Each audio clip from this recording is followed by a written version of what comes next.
ንስርና ጭልፊት ብንሆንስ? እግዚአብሔር በምድር ላይ ከፈጠራቸውና የሰማዩንም የመሬቱንም ተቆጣጥረው ሲያሻቸው አባረው ሲፈልጉ በረጃጅም ጥፍሮቻቸው ቆልፈው ጠላታቸውን ከሚያሸንፉ እንዲሁም የየዕለት ጉርሳቸውን ከሚያሟሉ በራሪ አዕዋፋት መካከል ንስርና ጭልፊት ያስደንቁኛል።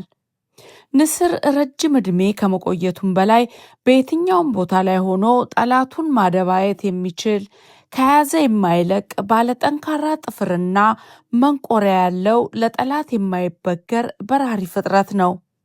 ለዚህም ይመስላል ጥበበኛው ሰለሞን የንስር መንገድ በሰማይ ላይ ሲል በታላቁ መጽሐፍ ላይ የጠቀሰው።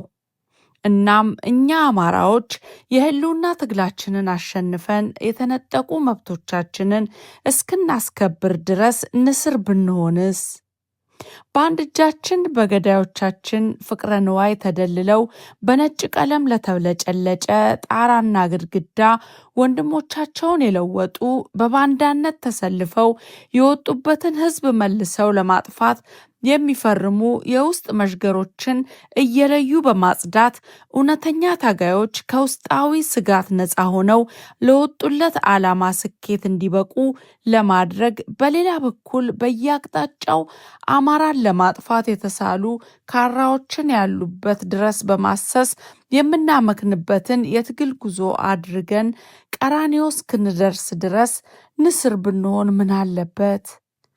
ከ50 ዓመታት በላይ ቦታና ስልት እየለዋወጡ አማራን የገደሉ፣ ያስገደሉ፣ ያፈናቀሉ፣ ሀብት ንብረቱን ዘርፈው በጠራራ ፀሐይ ድሃ ያደረጉትን ወልዶ ከብዶ በኖረበት ቀየው መጤ የሚል የዘር ማጥፊያ ስም ለጥፈው ተቀበዝባዥ ያደረጉንን ቋሚ ጠላቶቻችንን በግድም በፍርድም ምላሽ እስክንሰጣቸው ንስር ብንሆንስ?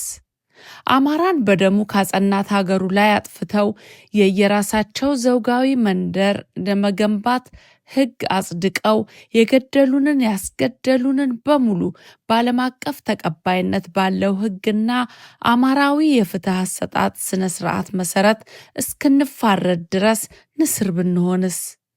በየእምነት ተቋማት የተሰገሰጉ ካድሬ ጠምጣሚዎችን አጽድተን ነፃነት ያለበት የእምነት ቦታ እስክንፈጥር ንስር ብንሆንስ? የፈረሱና የተጨፈለቁ የታሪክና የባህል አሻራዎቻችንን መልሰን እስክናጸና ጸረ አማራ ትርክቶችን ነቅለን የድልና ነፃነት ሐውልቶቻችንን እስክናቆም ንስር ብንሆንስ?